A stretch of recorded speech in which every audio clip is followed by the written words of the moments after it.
Hi everyone, my name is Wuxin. I am from Red Hat Consulting, and today I'm going to do a presentation on the basics of Kubernetes operators. Before I dive in, I'll share a little bit about myself. I'm Wuxin. I am at Red Hat coming up my 5 years. I work with OpenShift infrastructure application deployment, and what inspired me to do this talk is I had the opportunity to build operators from scratch for a couple customers. So I thought operators are really cool, and so I wanted to share some things about them. Just wondering, how many people here are familiar with Kubernetes? What about operators? Okay, cool. It's like pretty decent amount. Okay, if you have any questions, feel free to ask. And then just so I don't talk too in depth about something that you already know. The agenda of today will cover the basics of Kubernetes operators, and we'll explore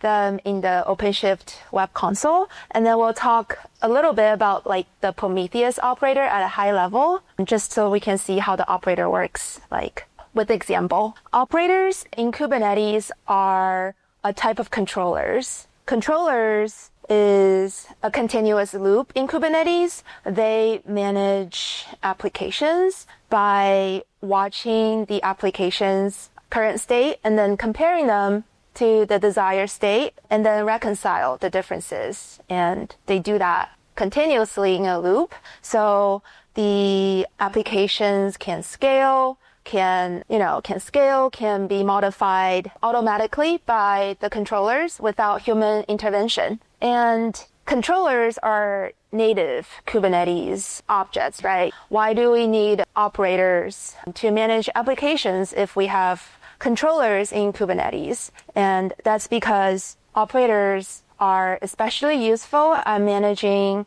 more complex applications that are not native to Kubernetes. So you might be wondering like, oh, but I have a deployment controller, right, that manage applications by deploying pods and containers. Then why do I need an operator to do that, to deploy applications at scale? Well, if an application that has relatively more complex like parameters or they have external systems to depend on and the native Kubernetes API cannot handle, or it's more complex to just use native like Kubernetes resources like pods, containers, or like config maps and secrets, then the operators can come in handy in that case, right, to deploy and manage more complex applications. This is a quote I pulled from the Kubernetes official documentation. It says operators are software extensions that use custom resources to manage applications and their components. And then we're going to unpack a little bit about on what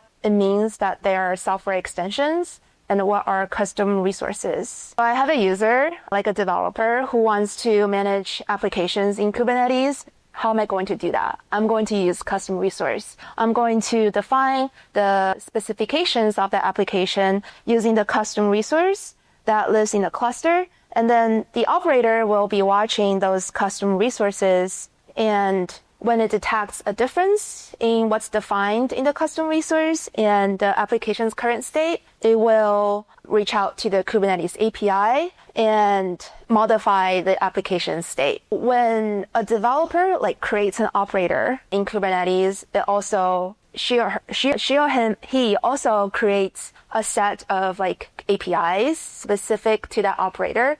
And these APIs or custom resource definitions define what can you put inside the custom resource, which defines the application. Like the custom resource definition are the templates for the application or the service, and the custom resource defines each instance of that application. That's like a spec sheet of that application that's specific to that application, whereas like the custom resource definitions, like all the possibilities the application can have. So that's how an operator works, a high level. And then, so to develop the operator, the developer could use like an operator SDK framework, which can support writing the operator in Helm, in Ansible, or in Go. And then the admin for that Kubernetes cluster or OpenShift cluster can install the operator and then do upgrades of the operator if it's set to manual and not automatic. And then once the operator is installed in the cluster, the user that manages the application can use the operator to manage the applications by using like custom resources either in the cluster UI or using like a command line tool. And then we're going to take a look at the operators in the web console. And this is going to be in OpenShift. So here in the OpenShift web console, this is the operator hub in OpenShift. And as you can see, like you can find all different kinds of operators here. And you might notice that these operators have different like badges to them. Some are tagged with community and some are tagged with like marketplace and certified labels. And that's just saying where the operators are from. So like community is from like the Kubernetes community.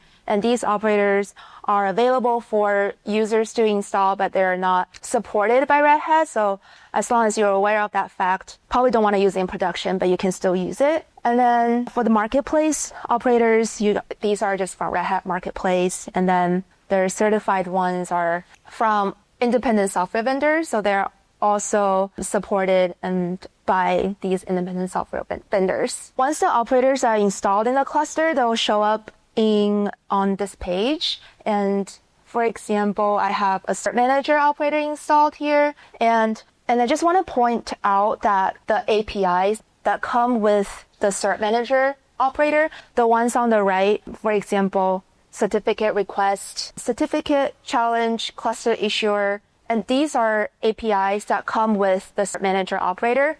These are not native Kubernetes API. Something that operators are really powerful for is that they extend the Kubernetes API without changing the core of Kubernetes. So they build on top of Kubernetes API. As a developer, right, you build this operator, you also build these APIs on top of Kubernetes. So, and not to make things more complicated, these APIs are also custom resource definitions, which means that as like a user that uses this operator to create resources in Kubernetes, in order to use, I don't have to know what's happening behind the scenes. If I want to use cert-manager, create cert-managers, I just create custom resources for, cert-manager or like certificate custom resource, and then the operator will take care of creating those resources or updating them for me. They also kind of act like the interface. So like as a user, right, like a platform engineer or a developer for my service, I don't have to worry about how the cert manager works. Once it's installed, I can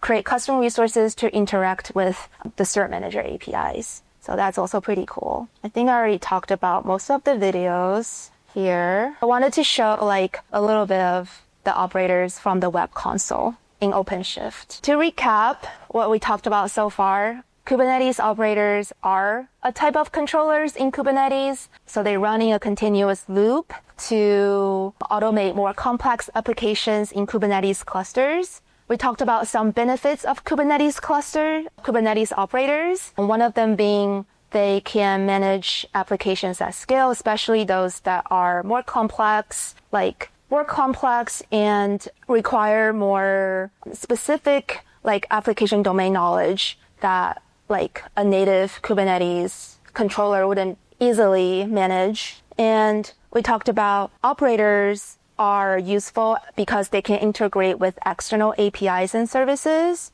And operators are a Kubernetes resource, so they extend Kubernetes APIs and functionalities without modifying the core of it. And then I also wanted to talk about the Prometheus operator as example, just to show how an operator works. So Prometheus is a monitoring stack for Kubernetes, and the Prometheus operator manages Prometheus and related monitoring components. So here the operator watches the Prometheus stack and the service monitors, the POM monitors, which are components of Prometheus that are used for monitoring applications and services running in Kubernetes. And then the operator, in order to maintain and modify the Prometheus stack, it will reach out to the Prometheus server to to create and manage these Prometheus components. So that is how Prometheus works. And Prometheus Operator was created using a simplified deployment configuration. It's actually using Kubernetes labels to generate monitoring targets for configurations. So it's not really reinventing the wheels. It still uses Kubernetes API. So for example, here, the service monitor object is using match labels, right? Like app, the under spec, it's using match labels to identify the services for the service monitor object. And at the same time, similarly for the Prometheus resource, it's using the service monitor selector to match the service monitor, right, for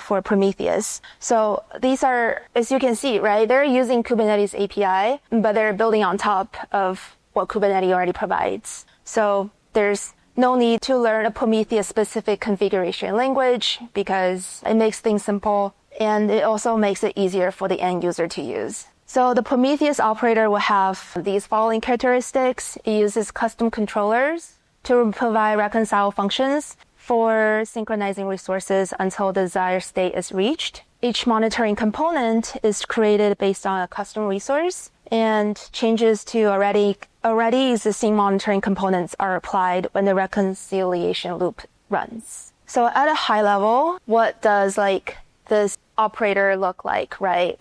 If you want to build an operator, so similar to the Prometheus operator, you probably need a place for the CRDs. CRDs are custom resource definitions, and they come with their APIs, and they are APIs specific to the operator that you develop or build. You can use Kube Builder to build APIs from CRDs. You probably also need a place to write the controller logic for Kubernetes operators. And the controller logic is specific for that specific operator. So for Prometheus, it will be specific for managing Prometheus stack. And the logic would be written inside controllers or in package Prometheus directory. And you can use operator SDK to write the logic in Go. And then you probably have a place for sample CRs, like how does the end user interact with the operator? And very simply,